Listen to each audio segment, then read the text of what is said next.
أنتم مسلمون.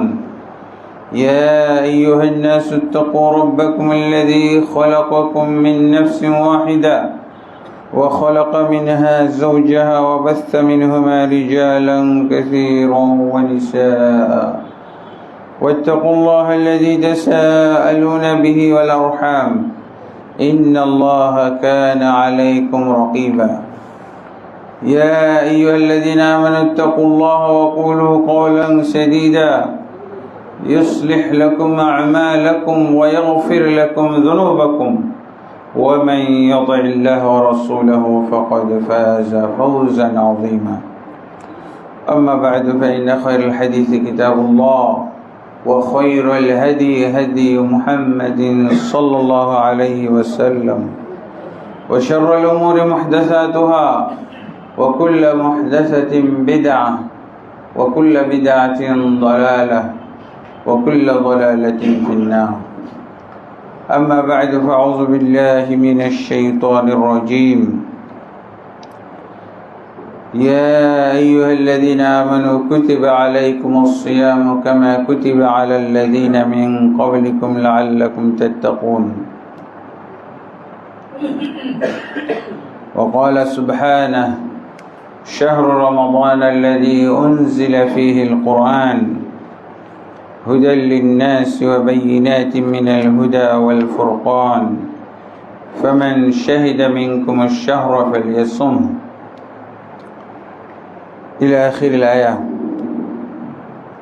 وقال النبي صلى الله عليه وسلم من صام رمضان إيمانا واحتسابا غفر له ما تقدم من ذنبه ومن قام رمضان إيمانا واحتسابا غفر له ما تقدم من ذنبه ومن قام ليلة القدر إيمانا واحتسابا غفر له ما تقدم من ذنبه متفق عليه. الحمد لله আল্লাহ তাবারক ওয়া তাআলার অসংখ্য অগণিত তারিফাত যে আল্লাহ আমাদেরকে অত্যন্ত দয়া এবং মায়া করে এই নেকির এবং জান্নাতের পাথেয় এবং বিভিন্ন ধরনের সৎ আমল দ্বারা সুসজ্জিত এই কল্যাণের মাসকে পাইয়ে দিয়েছেন। আল্লাহুম্মা আমিন। নবী মুহাম্মদ রাসূলুল্লাহ সাল্লাল্লাহু আলাইহি ওয়াসাল্লামের প্রতি অসংখ্য অগণিত দুরূদ ও সালাম নাজিল হোক। আল্লাহুম্মা সাল্লি আলাইহি আল্লাহুম্মা বারিক আলাইহি আল্লাহুম্মা সাল্লিম আলাইহি। অতঃপর আজকে যেহেতু রমজানের প্রথম জুমা, কাজেই সিয়াম এবং রমজানের উপরে খুতবা হয়, এইটাই হলো যুক্তিসঙ্গত এবং প্রাসঙ্গিক একটা আলোচনা। আল্লাহ তাবারক ওয়া তাআলা যেন আমাদেরকে এই রমজানের যাবতীয় কল্যাণ খাইর বারাকাত দ্বারা সমৃদ্ধ করেন, আমাদেরকে তৌফিক দান করেন এবং এই রমজানের শেষ পর্যন্ত যাতে আমরা এই রমজানের যাবতীয় আদব কায়দা রক্ষা করে চলতে পারি। আল্লাহ আমাদেরকে সেই তৌফিক দান করুন। আল্লাহুম্মা আমিন। এই রমজানের ফজিলত তো অনেক দিক থেকে আসে। একটা হলো রমজানের আলাদা ফজিলত, আবার সিয়ামের ফজিলত, এবং এই রমজানের আরও কিছু আমল। রমজানের তো বিশেষ আমল হলো চতুর্থ ফরজ এই মাসে পালন করার আল্লাহ মৌসুম নির্ধারণ করেছেন বা এই মাসটাকে নির্ধারণ করেছেন।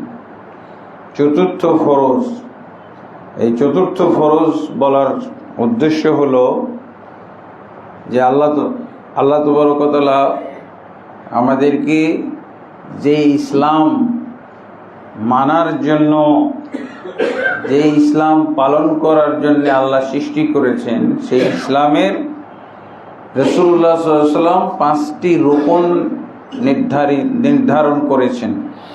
5টি রুকন, 5টি ফরজ। এই 5টি ফরজের মধ্যে চতুর্থ হলো সিয়ামে রমাদান, আর পঞ্চম হলো হজ উমরা। আমরা 5টা রুকনকে জিহ্বার অগ্রভাগে বা জিহ্বাতে আমরা রেকর্ড করে রেখেছি, হ্যাঁ, কিন্তু এগুলোকে আমরা অঙ্গ প্রত্যঙ্গে আদায় করি না, অঙ্গ প্রত্যঙ্গ দ্বারা আমরা এগুলো বাস্তবায়ন করি না। জিহ্বায় শুধু রেকর্ড করা আছে। ইসলাম কি? কালেমা, নামাজ, রোজা, হজ, যাকাত। জিহ্বায় যেন এটা রেকর্ড করা আছে। প্রতিযোগিতা লাগাই দিলে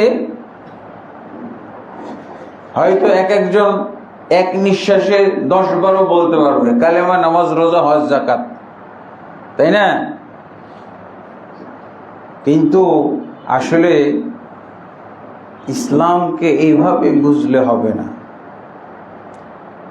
আল্লাহ রাসূল সাল্লাল্লাহু আলাইহি ওয়াসাল্লাম ইসলামের যে প্রথম রুকন, যেটাকে আমরা কালেমা বলে থাকি, এই কালেমার মাধ্যমে, কালেমার ভিত্তিতে রাসূলুল্লাহ সাল্লাল্লাহু আলাইহি ওয়াসাল্লাম আমাদেরকে শুধু একটা দেশ না, গোটা দুনিয়া দখল করার, গোটা দুনিয়ার কর্তৃত্ব, গোটা দুনিয়ার নেতৃত্ব দেওয়ার ওয়াদা করেছিলেন রাসূলুল্লাহ সাল্লাল্লাহু আলাইহি ওয়াসাল্লাম। হয়তো রাসূলুল্লাহ সাল্লাল্লাহু আলাইহি ওয়াসাল্লাম বেঁচে থাকলে তাই হইতো, কিন্তু সাহাবায়ে কেরাম তো তাদের যুগে, বেশি দিন তো হয় নাই, ওমর ইবনে খাত্তাব রাদিয়াল্লাহু আনহুর যুগে রোম এবং পারস্য মুসলমানদের পদানত হয়ে গেছিল। মুসলমানদের এমনকি ইসলাম এমন ব্যাপকভাবে ছড়িয়ে গেছিল, প্রচার হয়েছিল যে সাহাবায়ে কেরাম আর খুঁজে পাচ্ছিলেন না কোথায় আর মানুষ আছে, মুশরিক আছে। এবং রাসূলুল্লাহ সাল্লাল্লাহু আলাইহি ওয়াসাল্লাম এইটা কালেমার ভিত্তিতেই কিন্তু এই ওয়াদাটা করেছিলেন। তাহলে শুধু কালেমায় যদি আমরা বুঝে ফেলতে পারতাম, কালেমা বুঝে ফেলতে পারতাম, তাহলেই এই 90 আর 93% মুসলমানের দেশে এই আলতু ফালতু জিনিস, এই আলতু ফালতু লোকেরা কি এখানে করতে পারে নাকি? রাজত্ব করতে পারে? হ্যাঁ, মুসলমানরা করবে। কোরআন হবে সংবিধান, রাসূল সাল্লাল্লাহু আলাইহি সাল্লামের সুন্নাহ হবে সংবিধান। শুধু কালেমাটা বুঝে ফেললে। রাসূলুল্লাহ সাল্লাল্লাহু আলাইহি ওয়াসাল্লাম কি বলছিলেন, এবং এটা ধাপে ধাপে কিন্তু আল্লাহ রাসূল সাল্লাল্লাহু আলাইহি ওয়াসাল্লাম কালেমার ফজিলত, কালেমার পাওয়ার তুলে ধরেছিলেন। প্রথম তো আল্লাহ রাসূল কি বলে শুরু করলেন, ইয়া আইয়ুহান নাস কুলু লা ইলাহা ইল্লাল্লাহ তুফলিহু, হে জনগণ তোমরা লা ইলাহা ইল্লাল্লাহ বলো, সফল কাম হয়ে যাবে, ইহকাল এবং পরকালে তোমরা সফল কাম। তারপরে রাসূলুল্লাহ সাল্লাল্লাহু আলাইহি ওয়াসাল্লাম কি বললেন, মান ক্বালা লা ইলাহা ইল্লাল্লাহ দাখালাল জান্নাহ, যে ব্যক্তি লা ইলাহা পড়বে সে জান্নাতে যাবে। মান শাহিদা লা ইলাহা ইল্লাল্লাহ দাখালাল জান্নাহ, যে সাক্ষ্য দিবে লা ইলাহা ইল্লাল্লাহ, আল্লাহ ব্যতীত সত্য কোনো মাবুদ নাই, সে জান্নাতে যাবে। এই কথাগুলো আল্লাহ রাসূল সাল্লাল্লাহু আলাইহি ওয়াসাল্লাম বলছিলেন।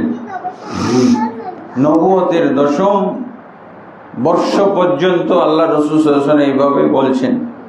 যখন আবু তালেব মারা যায়, আবু তালেবের অন্তিম অবস্থা,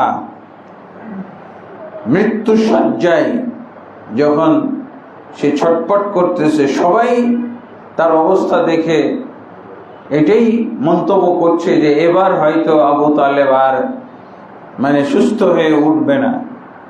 তখন আবু জাহাল সহ কুফার কুরাইশের নেতৃবৃন্দ, আবু লাহাব, আবু জাহাল সবাই আবু তালেবের বাড়িতে এসে উপস্থিত। সব টেনশনের কারণ হলো মোহাম্মদ সাল্লাল্লাহু আলাইহি ওয়াসাল্লাম তো গোটা মক্কাতে ফিতনা, তাদের ভাষায় হলো ফিতনা সৃষ্টি করেছেন, দ্বন্দ্ব লাগিয়ে দিয়েছেন, মক্কাবাসীকে দুই ভাগে ভাগ করে দিয়েছেন।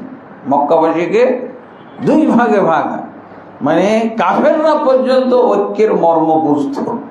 অনৈক্য হয়ে গেল কেন? দ্বন্দ্ব হয়ে গেল, দুই ভাগ হয়ে গেল কেন? হ্যাঁ, দুই ভাগ হয়ে গেল কেন? এইটাই টেনশন আবু জাহেলের। সব ঐক্যবদ্ধ থাকবো, কিন্তু এই মুহাম্মদের কারণে দুই ভাগে বিভক্ত হয়ে গেল মক্কাবাসীরা। তখন জিজ্ঞেস করলো, আপনার ভাতিজার মীমাংসাটা করে গেলেন না? আপনার ভাতিজাকে নিয়ে গোটা মক্কায় মধ্যে অশান্তির আগুন জ্বলতেছে, অথচ আপনি ফয়সালা করলেন না। যদি মারা যান তাহলে তো মুহাম্মদের বিষয়টা অমীমাংসিত থেকে গেল। তখন মুহাম্মদ সাল্লাল্লাহু আলাইহি ওয়াসাল্লামকে ডাকাইলেন, দেখে কি বললেন? এটা সুনান তিরমিজি এবং মুসনাদ আহমদের মধ্যে হাদিসটা এসেছে। রাসূলুল্লাহ সাল্লাল্লাহু আলাইহি ওয়াসাল্লাম এবার কালেমার আসল কথাটা বলে দিলেন, যেটা আমরা দুনিয়াবি দৃষ্টিতে কালেমার ফজিলত জানতে চাই। দুনিয়ার দৃষ্টিতে কালেমার ফজিলতটা কি বললেন? আল্লাহ রাসূল সাল্লাল্লাহু আলাইহি ওয়াসাল্লামকে জিজ্ঞেস করা হলো, হাউলাই রুআসাউ সাদাত কওমিকা ইয়াসালুনা আনকা, হে মুহাম্মদ, এরা হচ্ছে তোমার জাতির নেতৃস্থানীয় লোকগুলো, সব নেতাগুলো উপস্থিত হয়েছে, সবারই জিজ্ঞাসা হলো তোমার সম্পর্কে, তুমি কি বলতে চাও, শেষ কথাটা বলো। আমরা বলি না শেষ কথা একটা বলেন, ফাইনাল কথাটা বলেন। হ্যাঁ, কারণ উনি তো মারা যাচ্ছে। যদি এই অবস্থায় যদি কোনো কথার চেঞ্জ থাকে, হ্যাঁ, দোকানদাররা বলেন না শেষ কথাটা বলেন, ফাইনাল কথাটা বলে দেন। হ্যাঁ, ক্রেতা বিক্রেতা দুইজনই তো এরকম কথা বলে। তো রাসূল সাল্লাল্লাহু আলাইহি ওয়াসাল্লামকে এরকম জিজ্ঞেস করা হলো। তো রাসূল সাল্লাল্লাহু আলাইহি ওয়াসাল্লাম কি বললেন? ইয়া আম্মি উরিদু মিনহুম কালিমাতান ওয়াহিদাতান, উরিদু মিনহুম কালিমাতান ওয়াহিদাতান تدين بها العرب وتودي إليهم العجم الجزية। হে চাচা যান, আমি তাদের কাছ থেকে কিছুই চাই না, মাত্র একটি কালেমার স্বীকৃতি চাই। যদি এই কালেমার স্বীকৃতি তারা আমাকে দিয়ে দেয়, তাহলে গোটা আরব জাতি তাদের বশ্যতা স্বীকার করে ফেলবে। আল্লাহু আকবার। গোটা আরব জাতি তাদের বশ্যতা স্বীকার করে ফেলবে। আর কি বললেন? ওয়াতুদ্দি ইলাইহিমুল আজামুল জিজিয়াতা, আর যত অনারব আছে পৃথিবীতে, এরা সবাই এদেরকে, মানে এই মক্কাবাসীকে কি করবে? জিজিয়া, ট্যাক্স দিয়ে আল্লাহর এই জমিনে বসবাস করবে। পৃথিবীতে দুই ধরনেরই মানুষ, আরব আর অনারব। কিন্তু কালেমা কয়টা? আরব আর অনারবের মালিক হয়ে যাবে শুধু একটি কালেমার স্বীকৃতি দিলে, একটি কালেমার স্বীকৃতি দিলে। তো আবু জাহাল তো জানে যে মুহাম্মদ মিথ্যা কথা বলে না, মুহাম্মদ সাল্লাল্লাহু আলাইহি ওয়াসাল্লাম মিথ্যা কথা বলে না। তো আবু জাহেল মনে করেছে যে নতুন কিছু আবিষ্কার করেছে মুহাম্মদ সাল্লাল্লাহু আলাইহি ওয়াসাল্লাম, মানে নতুন কিছু গুপ্তধন পাইছে, এরকম কোন হয়তো উপকারী কালেমা পাইছে। তখন আবু জাহেল কি বলছে, এটা ইবনে সিরা ইবনে হিশামের মধ্যে এই বৃদ্ধিটা আছে। সিরা ইবনে হিশাম কি বলছে?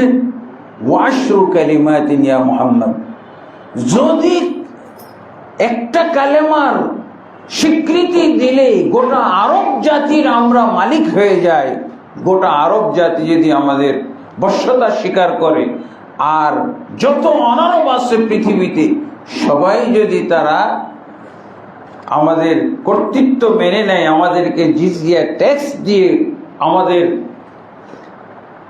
আমাদের তারা বশ্যতা স্বীকার করে, তাহলে এরকম কালেমা একটা কেন?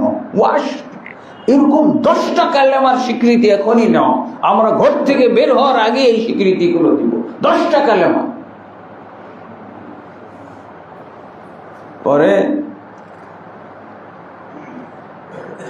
রাসূলুল্লাহ সাল্লাল্লাহু আলাইহি ওয়াসাল্লাম বললেন কি, সেই পুরান কথা যেটা সফা পাহাড়ের পাদদেশে উচ্চারণ করেছিলেন, হ্যাঁ, লা ইলাহা ইয়াকুলুনা লা ইলাহা ইল্লাল্লাহ, তারা লা ইলাহা ইল্লাল্লাহ বলবে, লা ইলাহা ইল্লাল্লাহর স্বীকৃতি দিবে, বাস। লা ইলাহা ইল্লাল্লাহর স্বীকৃতি দিবে, স্বীকৃতি, শুধু স্বীকৃতি না, স্বীকৃতি দেওয়ার পর যা কিছু তাদের উপরে বর্তায় কালেমার দাবি দাবা হিসেবে, কালেমার শর্তাবলী, হ্যাঁ, কালেমা হেফাজতের যে সমস্ত ব্যবস্থা আছে, এগুলো যদি তারা গ্রহণ করে, হ্যাঁ, তাহলে অনেক বড়। আমার একটা কালেমার বই আছে, কালেমার মর্ম কথা, প্রায় 400 পৃষ্ঠার বই। এর আগে মনে হয় এই মসজিদে আমি এক সেট দিয়েছিলাম, হ্যাঁ, আমার গাড়িতে আছে অবশ্য। কালেমার মর্ম কথা, কিভাবে কালেমা বুঝলে কালেমা দিয়েই দুনিয়া বিজয়ী হয়ে যাবে, কিন্তু সেই অর্থের দিকে যদি চিন্তা, যেভাবে রাসূলুল্লাহ সাল্লাল্লাহু আলাইহি ওয়াসাল্লাম কালেমা শিখিয়েছিলেন সাহাবায়ে কেরামকে, আল্লাহু আকবার, মেরে ফেলা হয়েছে, হত্যা করা হয়েছে, শহীদ হয়ে গেছে, তারপরও তাদেরকে এই কালেমার শিক্ষা থেকে বিন্দু মাত্র সরাইতে পারে না। সুমাইয়া রাদিয়াল্লাহু আনহা মারা গেছেন, হ্যাঁ, ইয়াসির, স্বামী স্ত্রী দুইজনই মারা গেছে, হত্যা করা হয়েছে এই কালেমার জন্য। বেলাল হাবাসি রাদিয়াল্লাহু আনহু, তাকে পিটানো হইতো, তার হায়াত ছিল। এইসব এত নির্যাতনের মাধ্যমেও তার হায়াত বাকি ছিল, তাই মরে নাই। মরে যাওয়ার মতো নির্যাতন, কিন্তু হায়াত বাকি থাকলে, অবশিষ্ট থাকলে তো মরবে না। এইরকম অকথ্য নির্যাতনের সময় কি বলছিলেন? আহাদ আহাদ। সূরা ইখলাসের কথাটা কি? কুল হুয়াল্লাহু আহাদ। বেলালের মুখ দিয়ে আহাদ বের হচ্ছিল। এই কালেমার উপরে এইরকম অবিচল থাকা, অটল থাকা মুসলমান আজকে খুঁজে পাওয়া মুশকিল। বাংলাদেশে আছে। মসজিদুল হারামের খতিব, উনি হাজিদেরকে দেখে, উমরা পালনকারী, হজ পালনকারীদেরকে দেখেই উনি মন্তব্য করেছেন। মসজিদুল হারামের খতিব কি মন্তব্য করেছেন? যে হাজারেও একজন সেই মুসলমান আছে কিনা যেই মুসলমানদেরকে আল্লাহ বিজয়ী করার ওয়াদা দিয়েছেন, এইরকম মুসলমান বাংলাদেশে আসলে তো মুশকিল হইত। উনি তওয়াফকারী, উমরাকারী, হজ পালনকারী, হ্যাঁ, এদেরকে দেখেই এই মন্তব্য করেছেন। মসজিদুল হারামের খতিব কি তারা সারা দুনিয়া ঘুরে বেড়ায়, নাকি মসজিদুল হারামের খতিবের সামনে সবাই এসে ঘুরে? এই যারা মসজিদুল হারামে খতিবের সামনে কাবা ঘর ঘুরে, তওয়াফ করে, হজ করে, উমরা করে, এদেরকে দেখে এই মন্তব্যটা করছে। এই মন্তব্যটা আমার ওই কালেমার বইয়ের ভূমিকাতে দেওয়া আছে, হায়াতুল কুলুব 57 নম্বর পৃষ্ঠা, ওনার লেখা বই। উনি মন্তব্যটা শুধু এই খুতবায় আর ওয়াজে সীমাবদ্ধ রাখেননি, এটাও বই, কিতাব লেখে, কিতাবের মধ্যে উনি প্রচার করে দিয়েছেন যে বর্তমান যুগে, তাও তো ওনার সাবেক খতিব আবু সামহ আব্দুল জাহের নুরউদ্দিন, উনি আজ থেকে মনে হয় 30 বছর আগে মারা গেছেন। উনি হায়াতুল কুলুব কিতাবে লিখছেন যে বর্তমান যুগে প্রকৃত মুসলিম, কালেমাওয়ালা মুসলিম কালেমাকে সঠিকভাবে বুঝার মতো মুসলিম যদি খুঁজতে যাওয়া যায়, হাজারে একজন পাওয়া যাবে কিনা সন্দেহ।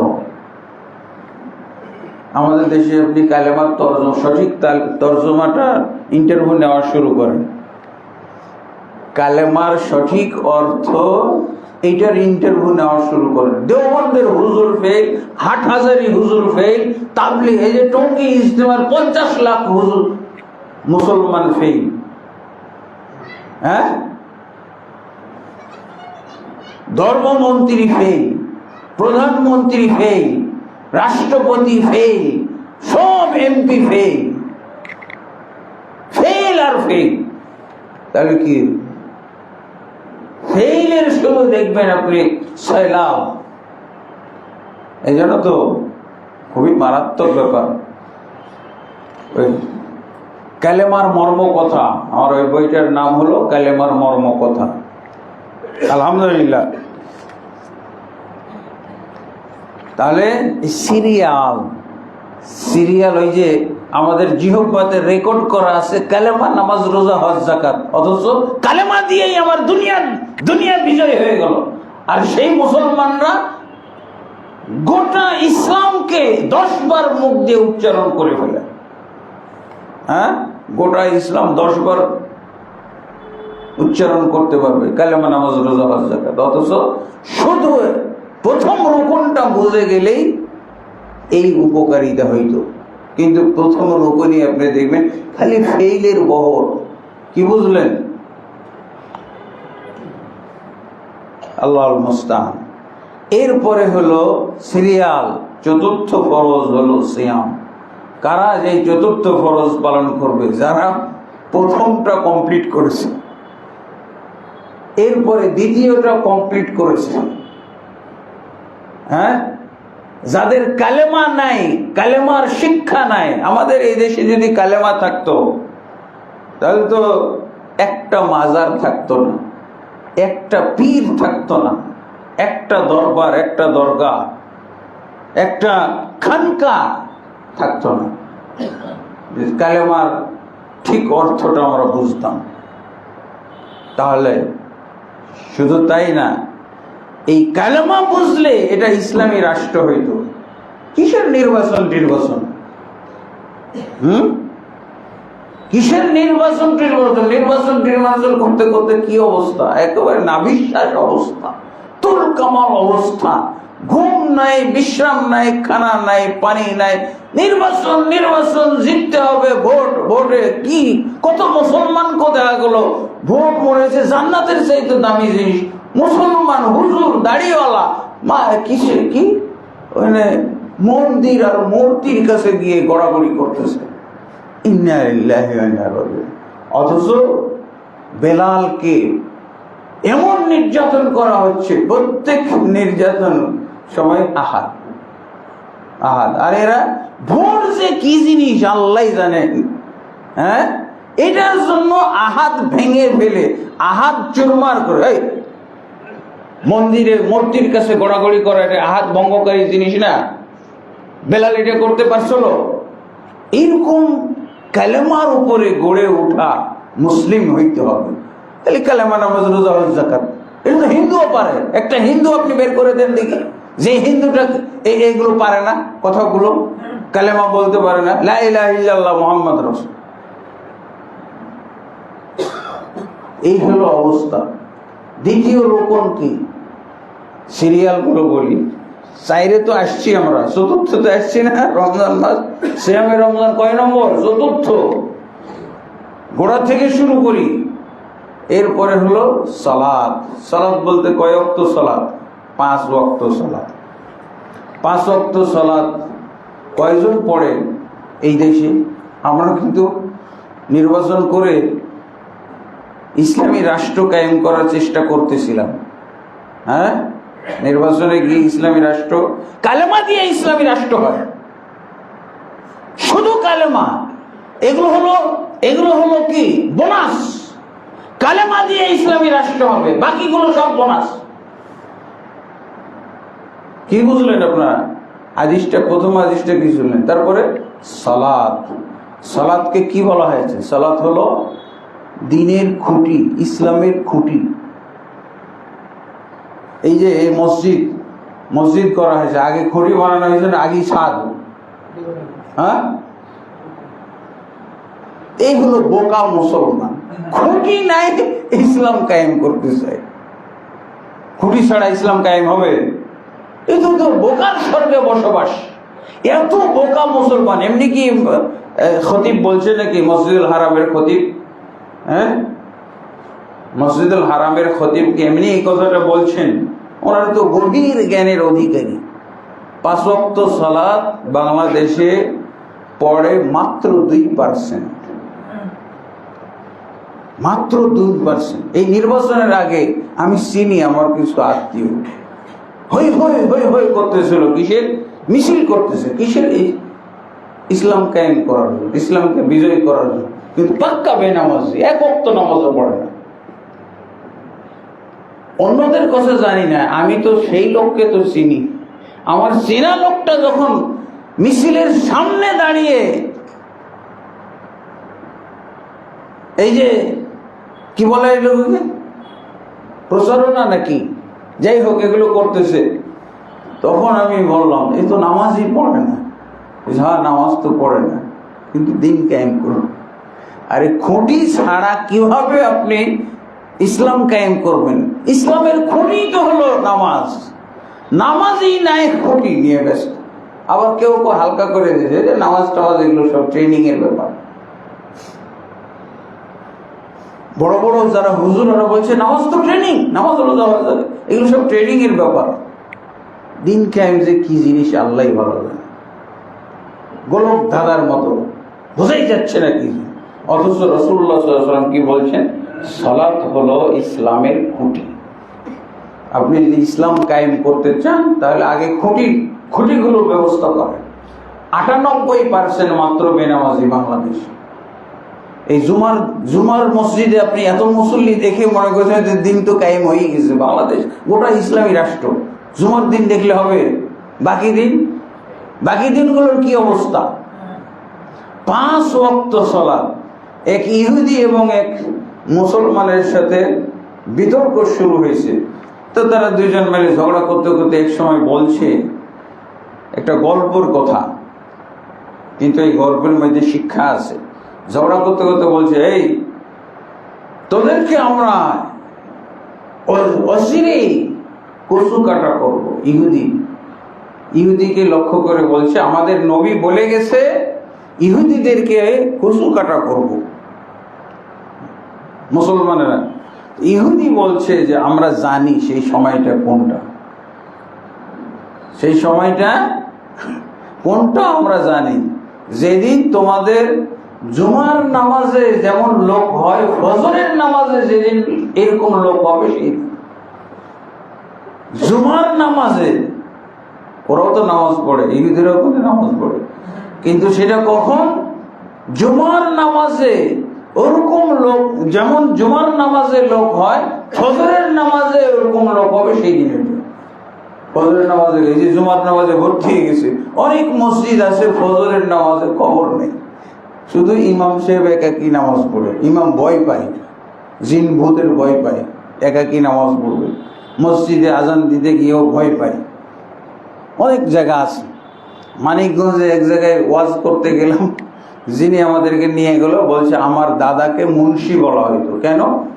যে আমাদের গ্রামে কোনো মসজিদই নাই, কিন্তু আমার দাদা জুমার নামাজ পড়তে অমুক গ্রামে চলে যেতেন, তাই গোটা গ্রামবাসী তাকে মুন্সি বলতো। বুঝছেন? মুন্সি বলতো কেন? যে উনি জুমার নামাজ পড়ে।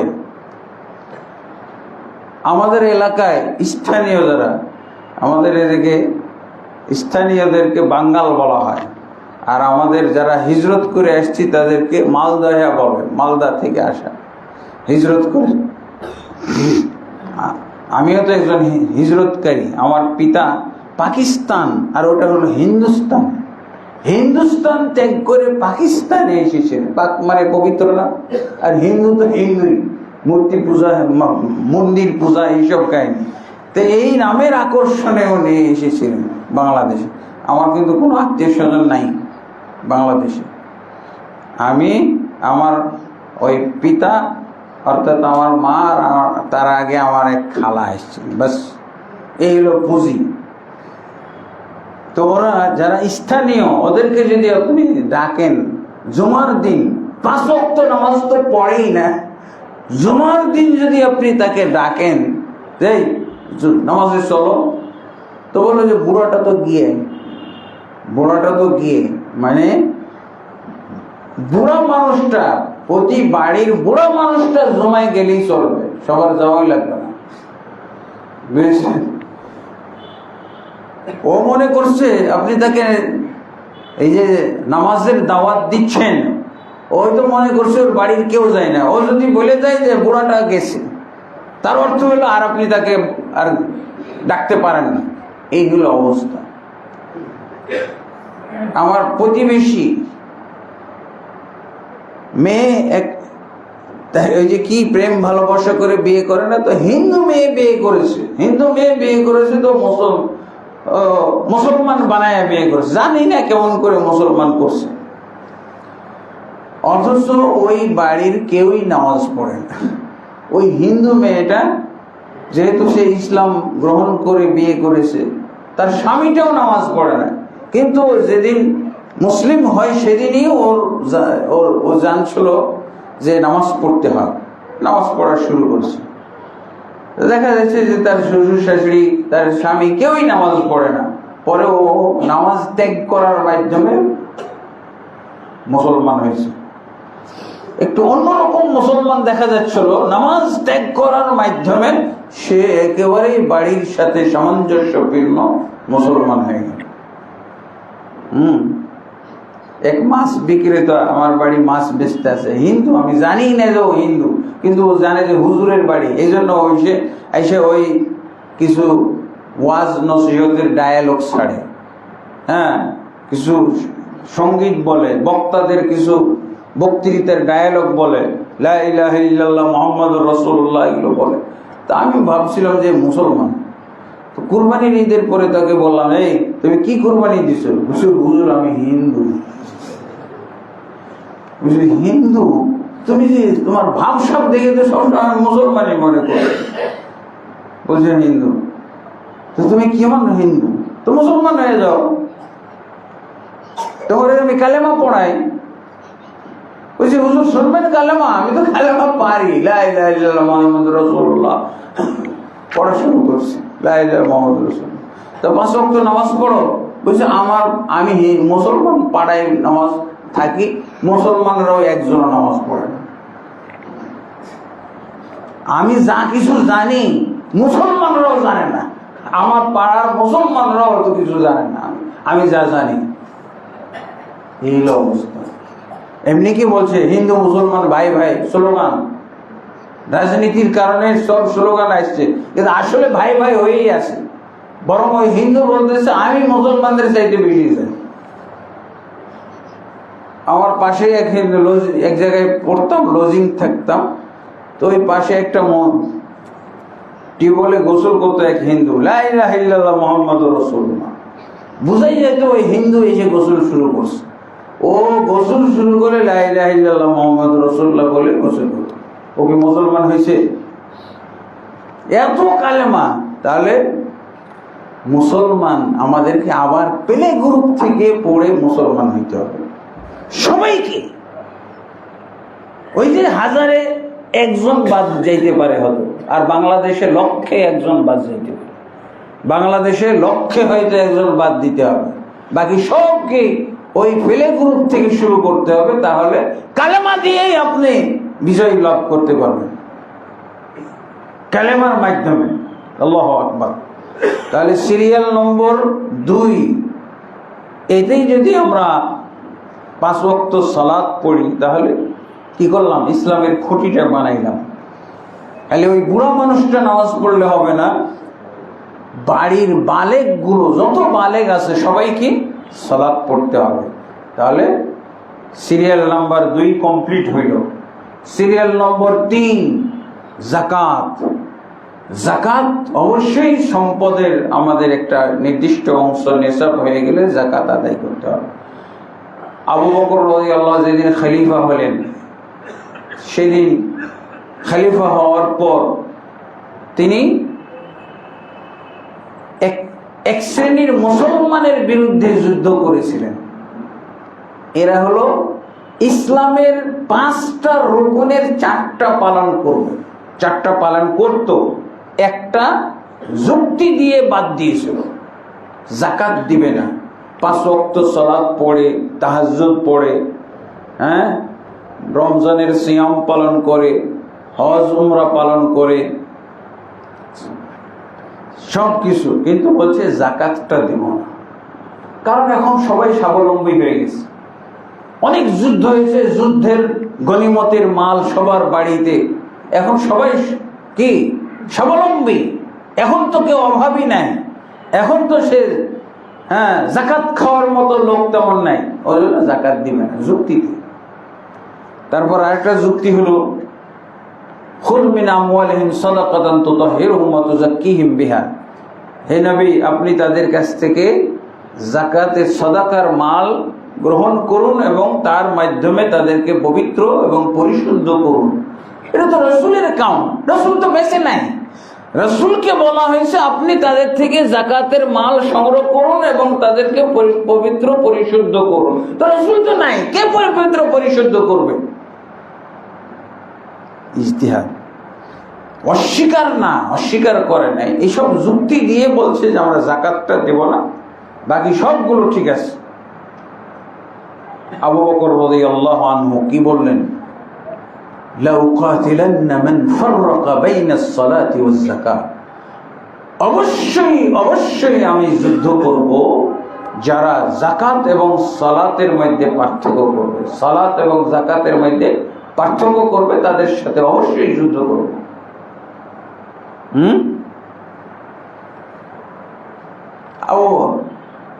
অন্যান্য সাহাবী মুসলমান, তারা প্রথম শ্রেণী সাহাবী মুসলমান, তাদেরও এই জিনিসটা বুঝতে কষ্ট হলো যে লোকগুলো কালেমা পড়ে, লোকগুলো তাওহীদবাদী, লোকগুলো 5 ওয়াক্ত সালাত পড়ে, তাহাজ্জুদও পড়ে, তারা রমজানের সিয়াম পালন করে, হজ উমরা পালন করে, যাকাতটা দিবে না, এই জন্য যুদ্ধ করব। যুদ্ধ তো কাফেরদের সাথে হবে, এদের সাথে কেন যুদ্ধ? সমস্ত সাহাবায়ে কেরাম ভেটো দিয়ে দিলেন, আবু বকরের কথা মানবে না। সবাই মিলে ওমরকে পাঠিয়ে দিলেন যে আপনি বুঝান না, কালেমা দিয়েই তো জান্নাতে যাওয়া যায়, মান ক্বালা লা ইলাহা ইল্লাল্লাহ দাখালাল জান্নাহ, কালেমা তো আছেই ওদের কাছে। এরপরে অথচ উনি তাদের সাথে যুদ্ধ করতে চায়, যুদ্ধ করবে কাফেরদের সাথে। আমরা তো কাফেরদের সাথে যুদ্ধ করলাম, মুসলমানের সাথে যুদ্ধ, এটা তো আল্লাহ রাসূল কখনো বলেন নাই। আবু বকর রাদিয়াল্লাহু আনহুকে বোঝানোর জন্য ওমরকে পাঠানো হতো। ওমর রাদিয়াল্লাহু আনহু তাকে যে বললেন, এইসব যুক্তি দিলেন যে কালেমা পড়া মুসলমান, সালাত পড়ে, সালাত আদায় করে, সবকিছু ঠিক আছে, যাকাতটা দিতে চাচ্ছে না, হয়তো বুঝবে একসময়, আপনি তাদের বিরুদ্ধে যুদ্ধ করতে চাইতেছেন, এটা তো মাথায় কারো মাথায় বুঝে আসে না। তো আবু বকর রাদিয়াল্লাহু আনহু নরম প্রকৃতির মানুষ, অথচ এমন কঠিন ধমক দিলেন ওমরকে, এক ধমকেই ওমর রাদিয়াল্লাহু আনহু সিনা খুলে গেছে। ধমকের ঠেলায় ওমর ইবনে খাত্তাব রাদিয়াল্লাহু আনহু সিনা খুলে গেছে। ধমকটা কি দিয়েছিলেন? আজাব্বারুন ফিল জাহিলিয়া ওয়া খুওয়ারুন ফিল ইসলাম, রাজাউতু নুসরাতাকা ওয়া আতাইতা বিখুদলানিকা। জাহিলি যুগে তোমাকে কত কঠোর দেখা গেছে, আর ইসলামের যুগে তুমি ভেড়া সেজেছো। আমি চেয়েছিলাম তুমি ওমর আমাকে সহযোগিতা করবে, অথচ তুমি অসহযোগিতার বার্তা আমাকে শুনাইতেছো। তারপরে ওমর আবু বকর রাদিয়াল্লাহু আনহু খেপে গেলেন, বললেন যে তোমরা কেউ না গেলে আমি একাই ওমর আবু বকর যুদ্ধে যাব তাদের সাথে। তারপরে ওমর ইবনে খাত্তাব এই ধমক খেয়ে বলছে, লাকাদ রাআইতু আবু বকরিন কাদ শারাহা আল্লাহু সাদরাহু লিল ইসলাম। আমি পরবর্তীতে আমি বুঝলাম আবু বকর রাদিয়াল্লাহু আনহু এই দৃঢ়চেতা এই দৃঢ়তা থেকে আমি বুঝে ফেললাম যে আসলেই আবু বকর রাদিয়াল্লাহু আনহু সিনাকে আল্লাহ ইসলাম বোঝার জন্য খুলে দিয়েছেন। আল্লাহু আকবার। আমি আবু বকর রাদিয়াল্লাহু আনহুর কথাটা তখন গভীরভাবে অনুধাবন করার চেষ্টা করলাম, গবেষণা করলাম, দেখলাম যে না, আবু বকর রাদিয়াল্লাহু আনহুর কথা ঠিক আছে। এরপরে সব সাহাবীকে উনি বললেন যে না ঠিক আছে। তারপরও দ্বন্দ্ব লেগে গেলে কি বলে জনতা এবং নেতার মধ্যে যদি দ্বন্দ্ব লাগে, ইসলামী রাষ্ট্রে, আমাদের রাষ্ট্রে না, হ্যাঁ, গণতান্ত্রিক কোন রাষ্ট্রে না, কাফের রাষ্ট্রের কথা না, ইসলামী রাষ্ট্রে যদি খলিফা এবং জনগণের মধ্যে দ্বন্দ্ব লাগে, তা খলিফার কথা হলো ফয়সালাকারী, খলিফার কথা মানতে হবে, ভুল হলো মানতে হবে খলিফার কথা। আর খলিফা তো অবশ্যই কোরআন এবং সুন্নাহর ভিত্তিতে বলেন। এই জন্য আর খলিফাকে আল্লাহ তাবারক ওয়া তাআলা, ইসলামী রাষ্ট্রের যিনি খলিফা, তাকে আল্লাহ অবশ্যই একটা আলাদা বুঝ দান করেন। এরপর সবাই একমত হয়ে যাকাত ত্যাগকারীদের বিরুদ্ধে যুদ্ধ হলো, হত্যা করা হলো, বন্দী করা হলো। ইতিহাস আছে না, সিরিয়াল নাম্বার 3-এর এই অবস্থা। আর আমাদের বাংলাদেশে কি শাড়ি কাপড় দিয়ে শেষ। হ্যাঁ,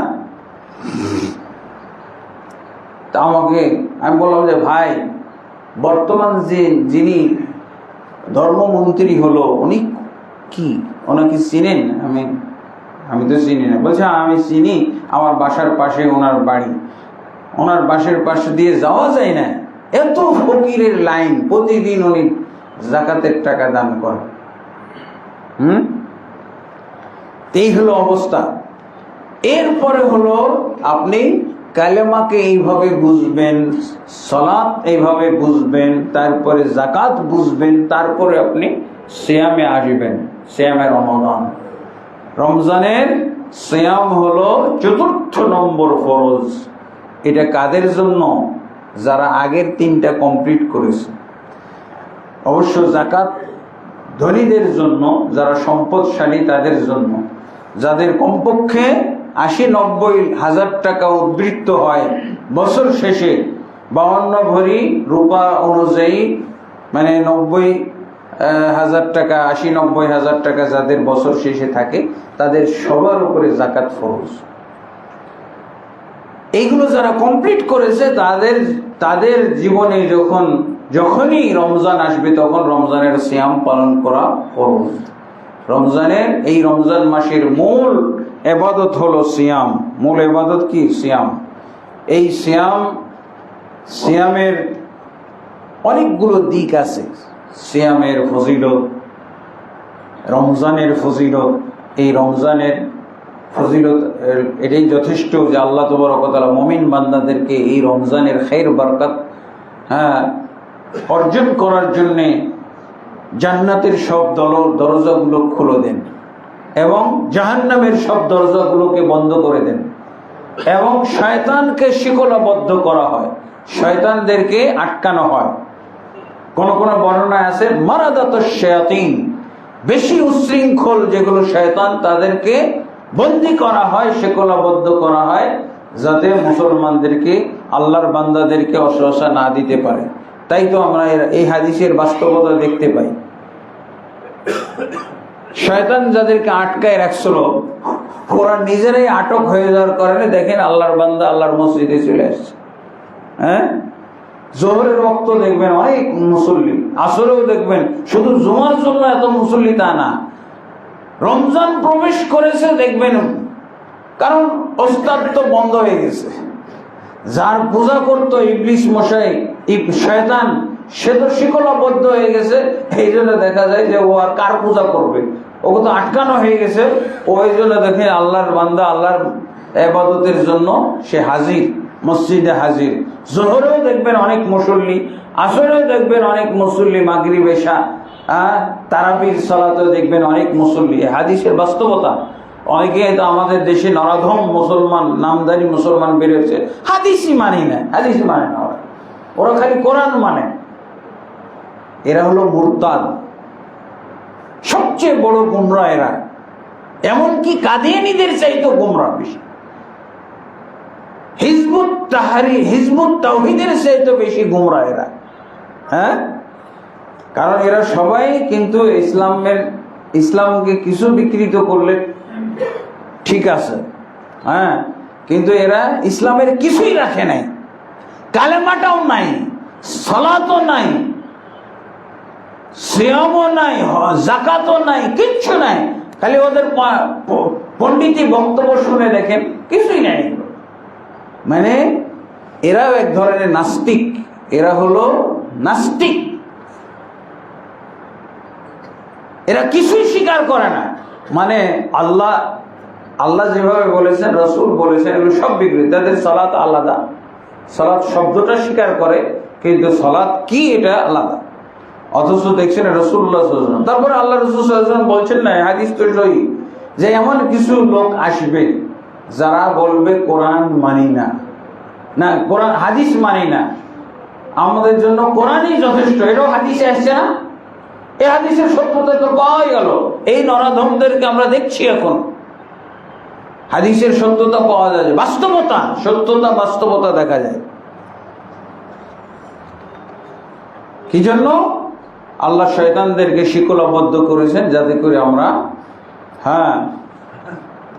ইবাদত সুন্দরভাবে করতে পারি। অন্যান্য মাসে বা 11 মাসে যেভাবে ওয়াসওয়াসা যেভাবে ডিস্টার্ব করেছে, এইভাবে ডিস্টার্ব এই রমজান মাসে না করতে পারি।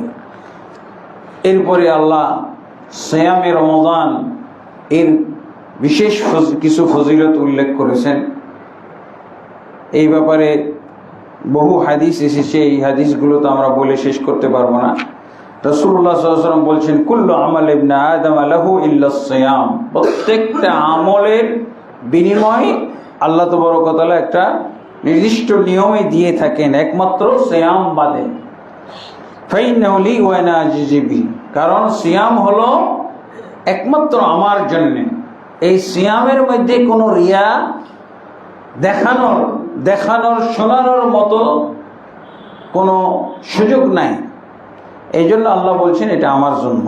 ওয়া আনা আজজি বিহি, আমি এর পুরস্কার দান করব।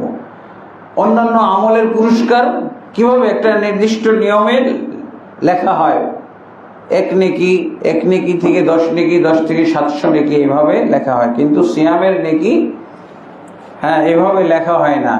সিয়ামের নেকি আল্লাহ কিয়ামতের দিন দান করবেন, আর সেটা হবে সিয়াম পালনকারীদের জন্য বিরাট খুশির মুহূর্ত। খুশির মুহূর্ত না, সিয়াম এই 700 হিসাব না, যেহেতু আল্লাহ এর পুরস্কার দান করবেন, আল্লাহই ভালো জানেন কি পুরস্কার হবে। আমরা সামান্য একটা মন্ত্রীর কাছ থেকে, এমপির কাছ থেকে পুরস্কার নেওয়ার জন্য পাগল হয়ে যায়। প্রধানমন্ত্রী পুরস্কার দিবে, পাগল হয়ে যায়। প্রেসিডেন্টের কাছ থেকে পুরস্কার নেওয়ার জন্য পাগল হয়ে যায়। সেই রাজাধিরাজ আহকামুল হাকিমিন আল্লাহ সিয়ামের পুরস্কার দান করবেন, তো সেটা কত দামি পুরস্কার হইতে পারে, কত মূল্যবান পুরস্কার হইতে পারে, এবং সেটা অত্যন্ত খুশির ব্যাপার। আল্লাহ রাসূল সাল্লাল্লাহু আলাইহি ওয়াসাল্লাম বলছেন না, লিসাইমি ফারহাতান, রোজাদার ব্যক্তির, সিয়াম পালন ব্যক্তির 2টি খুশির মুহূর্ত। একটা হলো ইফতারের সময়, আর একটা হলো আল্লাহর সাথে যখন সাক্ষাৎ ঘটবে তার। আর সাক্ষাতের সময় তো পুরস্কারটা সে আল্লাহর কাছ থেকে বুঝিয়ে নেবে। সিয়াম জান্নাতুন, রাসূল সাল্লাল্লাহু আলাইহি ওয়াসাল্লাম বলছেন সিয়াম হলো ঢাল। কিসের ঢাল?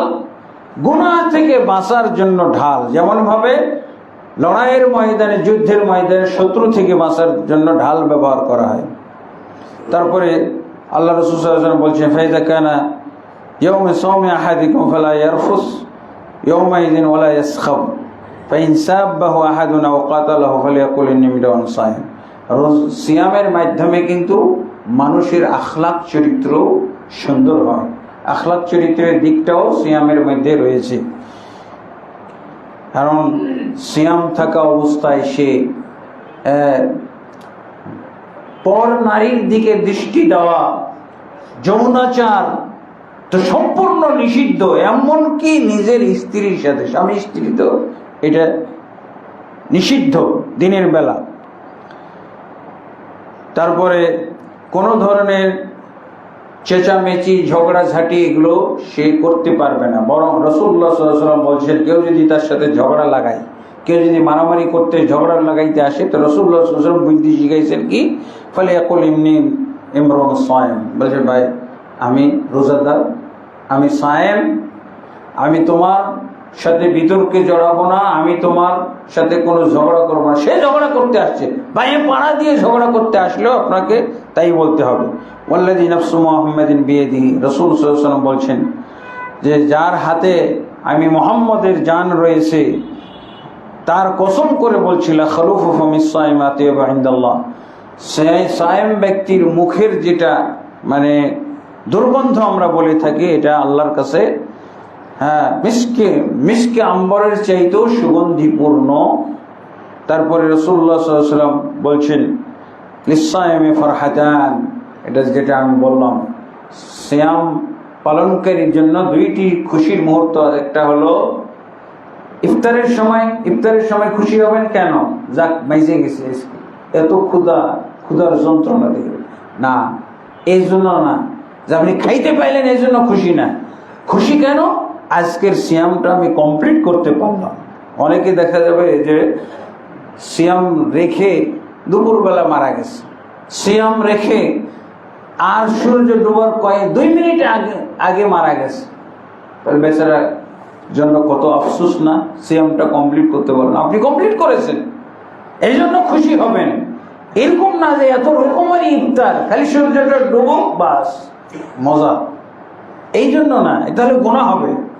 আপনি সিয়াম কমপ্লিট করেছেন, এই জন্য কিয়ামতের দিন আপনি আল্লাহর কাছে যে পুরস্কার বুঝিয়ে পাবেন, এটা অত্যন্ত খুশির মুহূর্ত।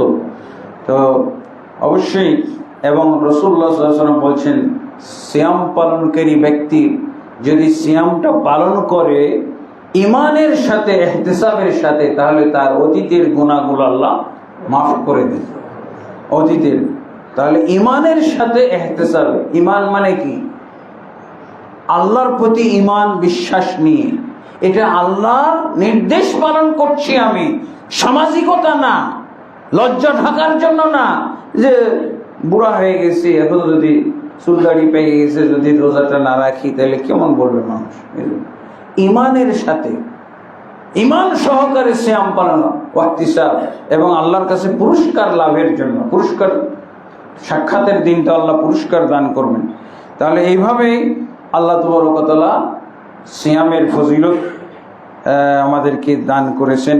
তারপরে রাসূলুল্লাহ সাল্লাল্লাহু আলাইহি ওয়াসাল্লাম বলছেন, ইন্না ফিল জান্নাতি বাবান ক্বালা লাহু রায়্যান, জান্নাত, সিয়াম পালনকারী জান্নাতে শুধু যাবে না, জান্নাতে মধ্যে একটা, জান্নাতে ঢোকার একটা ভিআইপি গেট আছে যার নাম হলো রায়্যান। এই রায়্যান নামক জান্নাত দিয়ে কেবলমাত্র তারা প্রবেশ করবে যারা সিয়াম পালনকারী। সিয়াম পালনকারী, এই হাদিসের ব্যাখ্যায় বলা হয়েছে যে ফরজ সিয়ামের পাশাপাশি নফল সিয়াম যারা পালন করেছে, নফল সিয়াম, এরা হলো আসল সিয়াম পালনকারী। নফল সিয়াম যেমন এই রমজানের পরেই শাওয়ালের 6টি সিয়াম পালন করে সারা বছর সিয়াম পালনকারী হয়ে গেল। এই জন্য আর আমার সিয়াম পালন, রমজানের সিয়াম পালন তো করতে হবে আমার ইসলাম টিকানোর জন্য, ইসলামে যাতে আমি ফেল না করি। রমজানের সিয়াম ইসলামের 5টা কম্পালসারি সাবজেক্টের একটা না, যদি আপনি কম্পালসারি একটা সাবজেক্ট না বাদ দিয়ে দেন তাহলে তো আপনার ইসলামই থাকবে না। ইমাম আহমদ বিন হাম্বল উনি বলছেন যে কেউ যদি ইচ্ছাকৃতভাবে সিয়াম পালন না করে তাহলে তার সিয়াম, সে মুসলমানই থাকবে না। আর এই সিয়াম পালন করার একটা নিয়ম হলো যে 29 বা 30 মাসটা যাই হোক না কেন, 29 দিনের মাস হলো 29 দিন সিয়াম পালন করতে হবে। 30-এর মাস হলে 30 দিন সিয়াম পালন করে। কেউ যদি ইচ্ছাকৃতভাবে একদিন বাদ দিয়ে দেয় তার সিয়াম বাতিল। ইচ্ছাকৃতভাবে কেউ যদি একদিনের সিয়াম বাদ দিয়ে দেয় তাহলে তার সিয়াম বাতিল। তাহলে আমরা আমাদের যারা বালেগ হয়ে গেছে, সন্তান ছেলে হোক মেয়ে হোক, তাদের বয়স যদি 15 হয়ে গিয়ে থাকে, সর্বোচ্চ এটা হলো সময়সীমা, বালেগ হয়ে থাকে 15 বছর বয়স হয়ে থাকে, অবশ্যই তাদেরকে 29 বা 30 দিন সিয়াম পালন করাইতে হবে। আমরা অনেক সময় টার্গেট নির্ধারণ, এবার তুমি 5টা করো, এবার তুমি 10টা করো, এবার 5টা 10টা, এগুলো কাদেরকে করাবো? যারা বালেগ হয়নি তাদেরকে। যারা বালেগ হয়ে গেছে তাদেরকে অবশ্যই পূর্ণ সিয়াম পালন করতে হবে। আর এই সিয়ামের সাথে সাথে আল্লাহ তাবারক ওয়া তাআলা আরো কিছু ইসলামের যে আমল রয়েছে, এই আমলগুলোকে বৈশিষ্ট্যমণ্ডিত করেছেন এই রমজানের কারণে। যেমন কেউ যদি এই মাসে কি বলে উমরা পালন করে, তাহলে হজ্জের সওয়াব পাওয়া যায়। আর এক হাদিসে আছে নবীর সাথে হজ পালন করার সওয়াব পাওয়া যায়। আর রাসূলুল্লাহ সাল্লাল্লাহু আলাইহি সাল্লাম এই মাসে ব্যাপকভাবে কোরআন তেলাওয়াত করতেন। অন্য মাসে 1 খতম দিতেন, কিন্তু আল্লাহ রাসূল সাল্লাল্লাহু আলাইহি ওয়াসাল্লাম রমজান মাস আসলে এটা আরো বেশি বাড়াই দিতেন।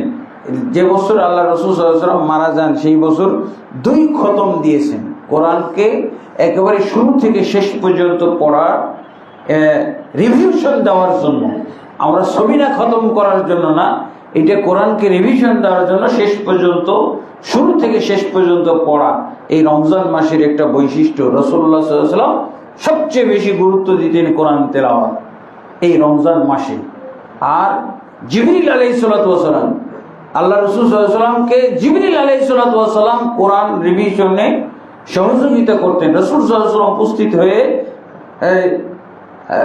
কোরআন রিভিশন দেওয়ার ব্যবস্থা করতেন, যাতে করে জিবরিল আলাইহিস সালাতু ওয়াস সালাম শুনে শুনে কোথাও কোনো ভুল আছে কিনা ওটা শুধরে দিতেন।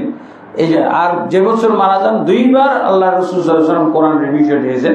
এই হাদিস থেকেই কিন্তু বিভিন্ন মসজিদে কোরআন খতম, তারাবির সালাতে, কিয়ামুল লাইলে কোরআন খতমের যে দলিলটা এখান থেকে নেওয়া হয়।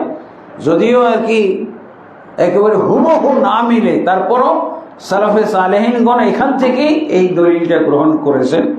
এবং সালাফে সালেহিনগণ এই রমজান মাসে কোরআন তেলাওয়াতের উপরে সর্বোচ্চ গুরুত্ব দান করতেন। আরেকটা হলো বিশেষভাবে এই রমজানের আমল, বৈশিষ্ট্যমণ্ডিত আমল, সেটা হলো দান সাদাকা। এই যে এই মসজিদের দেখলাম, আমি সরজমিনে এসে দেখলাম যে নির্মাণ কাজ চলমান।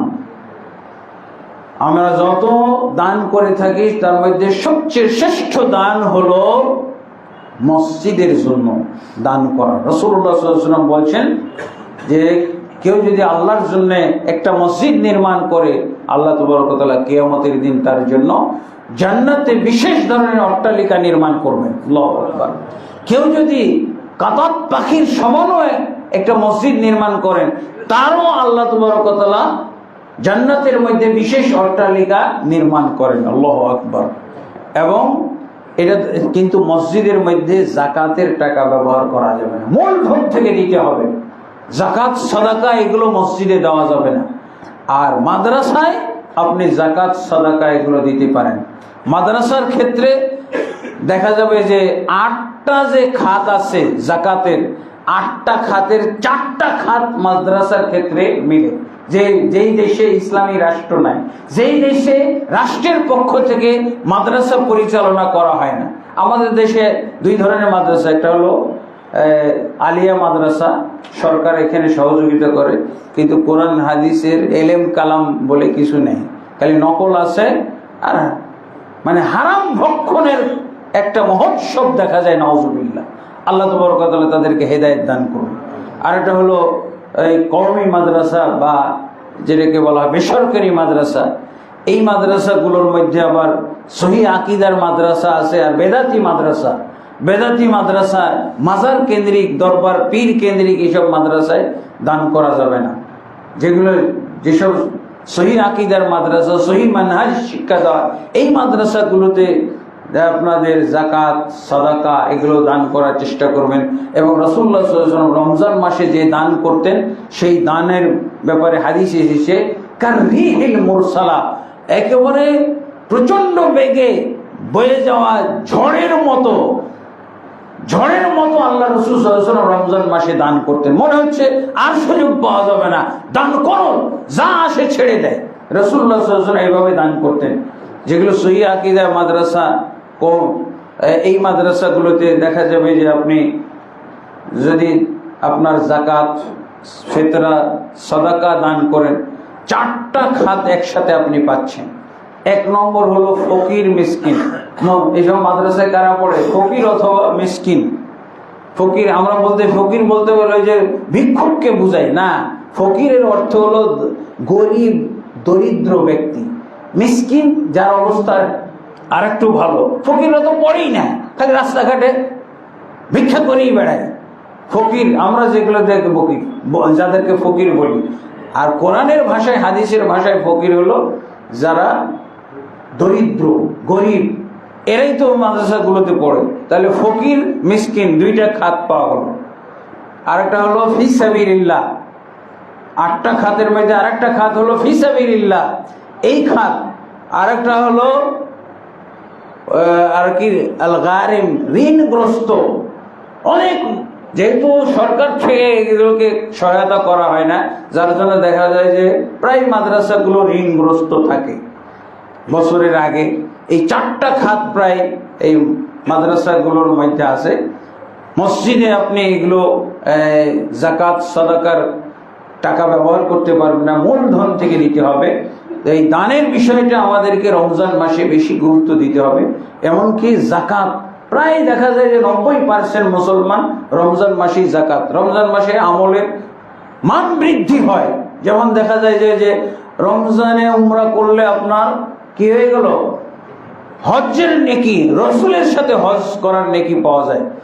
এইভাবে দেখা যায় রমজানের ফজিলত, রমজানের কল্যাণ, রমজানের খাইর বারাকাতটা বিভিন্ন মুখী। আল্লাহ তাবারক ওয়া তাআলা আমাদেরকে সবাইকে এই রমজানের যাবতীয় কল্যাণ আহরণ করার তৌফিক দান করুন। আল্লাহুম্মা আমিন। আস্তাগফিরুল্লাহ লি ওয়া লাকুম লিসাইরিল মুসলিমিন আস্তাগফিরুল্লাহ।